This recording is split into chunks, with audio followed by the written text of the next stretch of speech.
증상으로는 머릿속이 흐릿하다, 머리가 멍하다, 머리가 띵하다, 안개가 낀 것 같다, 그냥 나는 덮어놓고 어질어질하다, 좌우로 쏠리는 것 같다, 이러한 증상들을 보통 호소하게 됩니다.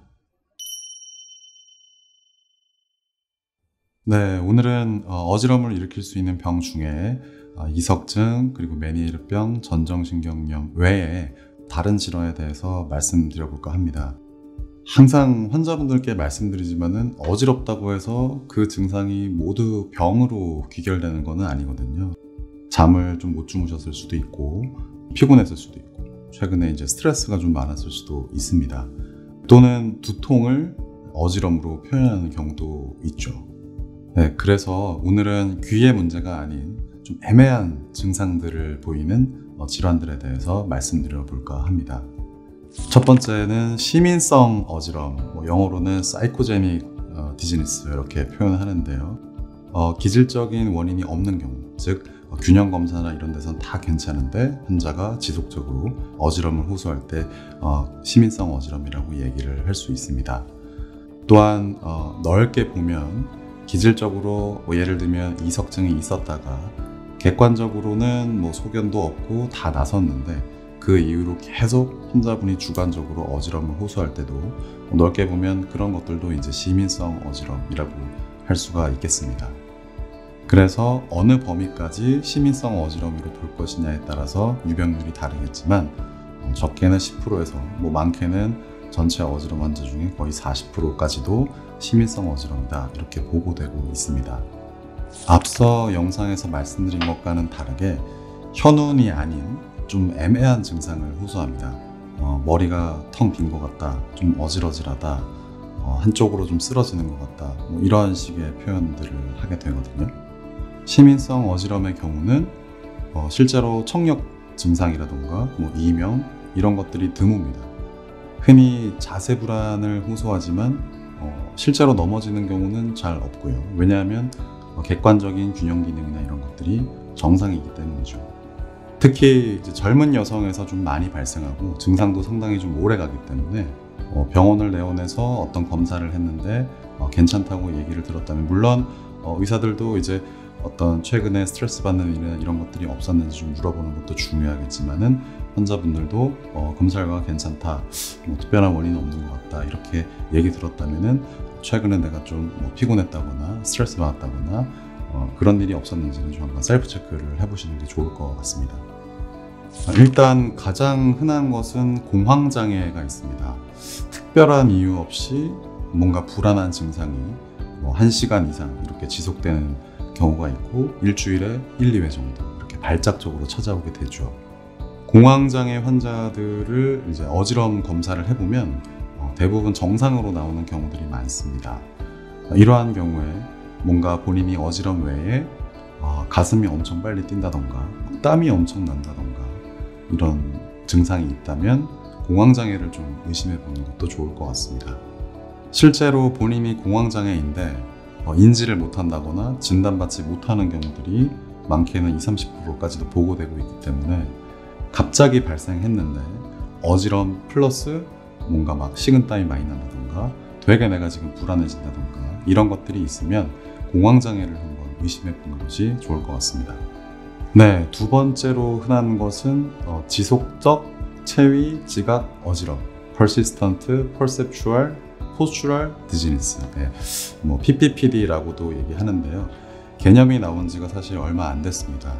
그래서 의사들이 환자들을 가만히 보니까 뭔가 빙글빙글 도는 건 아닌데 가만히 있을 때는 증상이 없다가 좀 움직이거나 좀 걸어 다닐 때 혹은 좀 복잡한 환경, 좀 어질어질한 그런 물체들 이런 것들을 봤을 때 어지럼이 생기는 그런 사람들이 많더라는 거죠. 네, 그래서 이러한 분들이 진단이 애매하다 보니까 만성 주관적 어지럼, 시각 현우, 체위 불안 공포 등등으로 여러 의사들에 의해서 불리다가 2017년에 이제 세계에서 어지럼을 연구하는 의사들이 모여서 PPPD로 정하자 해서 PPPD라는 개념이 소개가 되었습니다. 개인적으로는 실제로 보고되는 것보다 일선에서 이제 현장에서 환자들을 보면 PPPD 환자들이 굉장히 많다고 저는 생각을 합니다. 증상으로는 머릿속이 흐릿하다, 머리가 멍하다, 머리가 띵하다, 안개가 낀 것 같다, 그냥 나는 덮어놓고 어질어질하다, 좌우로 쏠리는 것 같다, 이러한 증상들을 보통 호소하게 됩니다. 그래서 이러한 증상들이 최소 3개월 이상 지속이 돼야 되고 한 달 내에 절반 정도는 최소한 이러한 증상들이 하루에 한 번 정도는 나타나야 되고, 가만히 있을 때는 증상이 별로 없다가 서 있거나 아니면 걸어 다닐 때, 또는 아까 말씀드린 좀 복잡한 환경, 마트를 가셨다던가 백화점 가셨다던가 사람 많은 데 갔다던가 아니면은 영화관에서 이런 좀 현란한 영상에 좀 노출됐다던가 이랬을 때 증상이 심해지는 경우에 저희가 PPPD라고 진단을 하게 됩니다. 네, 다음으로는 전정편두통 또는 편두통성 어지러움, 이러한 질환이 있습니다. 아마 어지러워서 병원 갔는데 이거 편두통이에요 이렇게 얘기 들었던 환자분이 아마 이 영상 보시는 분들 중에 꽤 있을 거라고 생각이 됩니다. 오랜 기간 동안 자기도 모르게 이렇게 편두통이 있었다가 그게 편두통이 조절이 잘 안 되면 나중에 어지러움으로 진행하는 경우들이 많기 때문에 이러한 경우에 전정편두통이라고 저희가 얘기를 합니다. 말씀드렸다시피 머리가 아픈 거를 두통을 어지러움으로 표현하는 그러한 어떤 한글의 특수성이 있기 때문에 본인은 이제 어지럽다고 표현하는데 실제로 잘 여쭤보면 머리가 아팠던 경우들이 꽤 상당수에서 많거든요. 그래서 이러한 경우는 반드시 전정편두통을 의심해 봐야 합니다. 보통은 여성분들에게서 한 2배 정도 더 많이 나타나게 되고, 어렸을 때부터 편두통이 계속 있었던 분 내지는 있었지만 조절이 잘 안 됐던 분들이 성인이 되거나 그 이후에 전정편두통으로 진행해서 어지러움이 좀 자꾸 발생하는 경우가 많습니다. 전정편두통의 진단이 어려운 이유는 증상이 너무 다양하기 때문입니다. 실제로 전정편두통의 증상은 이비인후과 질환처럼 막 주변이 빙글빙글 돌아가는 현운일 수도 있고, 아니면 앞서 말씀드린 것처럼 좀 표현하지 못하는 이제 균형장애, 머리가 어질어질하다, 좀 띵하다 이렇게 표현하는 경우들도 있기 때문에 진단이 좀 어려운 경우들이 있고, 또 균형기능 검사를 했을 때 정상으로 나오는 경우도 있고 실제로 뭔가 문제가 있는 것처럼 나오는 경우도 있기 때문에 진단하는 입장에서도 상당히 좀 까다로운 질환이라고 할 수가 있습니다. 또한 전정편두통은 꼭 두통만 있는 것이 아니고 실제로 일부에서는 한쪽 귀가 안 들린다던가 먹먹하다던가 이러한 어떤 청각 증상도 동반되는 경우들이 보고되고 있어서 이비인후과 질환과 이 편두통이 좀 혼재되어 있지 않나, 이러한 지금 가설도 좀 제시가 되고 있는 상황입니다. 그래서 진단은 일단 두통이 있어야겠죠. 두통의 양상은 주로 이제 한쪽이 아프죠. 편두통이니까. 그러면서 여러 가지 두통의 표현들이 있겠지만은 욱신욱신, 이렇게 박동성이라고 이제 표현을 하게 되고, 거기에다가 플러스 빛과민증 또는 소리과민증이 포함돼야 됩니다. 그러니까 말 그대로 이제 밝은 데 노출되면 굉장히 좀 눈이 부신다던가, 갑자기 큰 소리가 나거나 시끄러운 환경에 노출되면 굉장히 좀 과민성을 보이는 거죠. 싫은 거죠, 한마디로. 그래서 빛과민성, 소리과민성이 동반되고, 그러면서 주변이 돌든 안 돌든 간에 어떤 주관적인 어지러움이 반드시 있어야 합니다. 이 어지러움의 양상은 짧게는 5분에서 길게는 72시간, 거의 3일까지도 계속될 수 있다고 되어 있고, 3일을 넘는 경우는 전정편두통으로 볼 수는 없다라고 되어 있고요.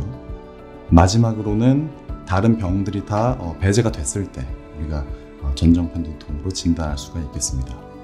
네, 특히 이 소리과민증이나 빛과민증이 있는 것을 잘 봐야 되는데요. 어렸을 때부터 편두통이 있던 분들은 그러한 체질이 있습니다. 예를 들면 이렇게 좀 학생들이나 이렇게 물어보면 밖에 나가서 이제 운동장에서 야외 활동 친구들이랑 할 때 굉장히 밝은 환경에 노출되면 자기는 왠지 그게 싫어서 그냥 교실에 있는 게 좋았다, 이렇게 표현하는 분도 있고, 그 다음에 이제 반에서 친구들이 막 떠드는데 나는 그 소리가 너무 싫다, 이런 경우가 있고, 편두통이라는 게 결국에 머리에 있는 어떤 혈관들의 어떤 과수축으로 설명되는 거기 때문에 그러한 것들이 전신 증상으로 나타나면은 알 수 없는 그런 복통으로 좀 양호실을 많이 내원하는 경우들이 있기 때문에 이러한 어떤 소리과민 또는 빛과민이 좀 많이 동반되는 것 같습니다. 네, 그래서 이런 편두통이 있는 분들은 편두통이 조절이 안 되면 나중에 전정편두통으로 진행이 돼서 어지러움이 발생할 가능성이 많고, 결국 치료는 편두통을 잘 조절해주고 관리해주면 어지러움의 빈도랑 강도가 좋아지기 때문에 전정 편두통의 치료는 편두통의 치료가 치료 원칙이라고 할 수 있겠습니다. 자, 마지막으로는 노인성 어지러움, 노화에 의한 어지러움이라는 의미인데요. 65세 이상의 인구에서 어지럼증 환자 중에 거의 한 35% 정도가 이런 노인성 어지러움이 있다고 얘기를 합니다. 원인이 크게 밝혀지지 않는 경우들이 많은데 이 노인성 어지럼은 2차적으로 노인분들께서 낙상하시거나 또 골절이 되거나 이렇게 되면 또 병원에 오래 누워 계시게 되고 2차적으로 발생하는 어떤 치명적인 합병증이 있기 때문에 사실 그냥 간과해서는 안 될 문제라고 생각합니다. 그리고 일단 우리 부모님들은 어지러움을 느끼면 이거 뇌의 문제 아니야? 그래서 빨리 뭐 신경과나 이렇게 대학병원 가서 MRI 찍어보시고, 근데 뭐 MRI 사실 뭐 뇌경색이나 뇌출혈이 실제로 나오는 경우가 또 많지는 않거든요. 노인성 어지럼에서. 그리고 실제로 노인분들도 뭐 이석증, 메니에르병, 전정신경염 이런 것들이 올 수는 있는데 만약에 그런 어떤 기질적인 질환이 아니라면 체성 감각에 문제가 있다고 저는 생각합니다. 자, 제가 한번 지금 일어났습니다. 그래서 한번 움직여 볼게요. 앞뒤 이렇게 까딱까딱. 자, 넘어지지 않습니다. 이런 거를 가능하게 해주는 게 바로 체성 감각입니다. 제가 지금 생각하는 건 아니거든요. 몸이 앞으로 갔다 그러면 자연스럽게 앞쪽으로 무게중심이 이동하게 되고 발꿈치 앞쪽으로 힘이 가게 되죠. 근데 이제 뒤로 간다 그러면은 뒤꿈치에 이제 힘이 가게 되거든요. 이렇게 제가 생각하지 않아도 넘어지지 않는 이유는 바로 정상적인 체성 감각이 존재하기 때문입니다. 그런데 노인분들은 이러한 체성 감각이 저하되어 있는 경우가 많습니다. 뭐 예를 들면 하체 근력도 굉장히 좀 약해져 있고요. 그 다음에 고혈압이나 당뇨 이러한 만성 질환들도 체성 감각을 약화시키는 요인이기 때문에 그런 분들은 뭐 실제로 빙빙 돈다 이렇게 표현하지 않지만 표현은 못하겠는데 한편 나는 어지럽다. 노인분들이 또 그냥 어떻게 보면 좀 대충 이렇게 말씀하시는 경향이 있으니까 뭔지 모르겠는데 어지럽고 걸을 때도 힘들고 계속 어지럽다 이렇게 표현하시는 경우에 체성 감각 저하를 좀 의심해 볼 수 있을 것 같습니다. 자, 그래서 연세가 많은 우리 부모님들께서 나 요새 어지러워 아들아 어떻게 해야 되냐 하면 일단 뭐 병원에서 검사해 보시고 이렇게 하는데 별 이상이 없다. 그렇다면은 모시고 한번 같이 운동해 보시는 거를 추천드립니다. 결국에 노인에서도 간단한 어떤 계단 오르기라던가 뭐 걷기 같은 것들이 하체 근력을 계속적으로 유지할 수 있는 방법이 되기 때문에 그러면 체성 감각이 너무 저하되는 것을 좀 예방할 수 있는 방법이거든요. 그래서 우리 부모님들이 좀 어지럽다고 표현하신다면 같이 한번 모시고 운동을 해보시는 것도 굉장히 좋은 방법이라고 생각합니다.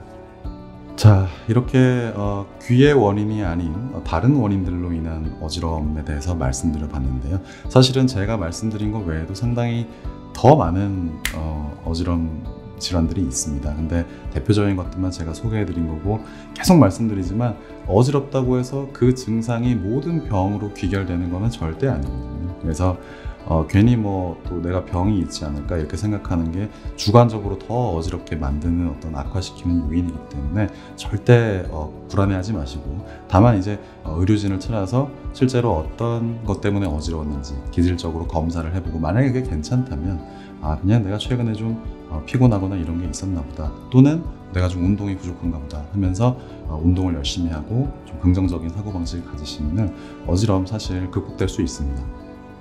네, 오늘 제 영상이 많은 도움이 되셨기를 바랍니다. 감사합니다.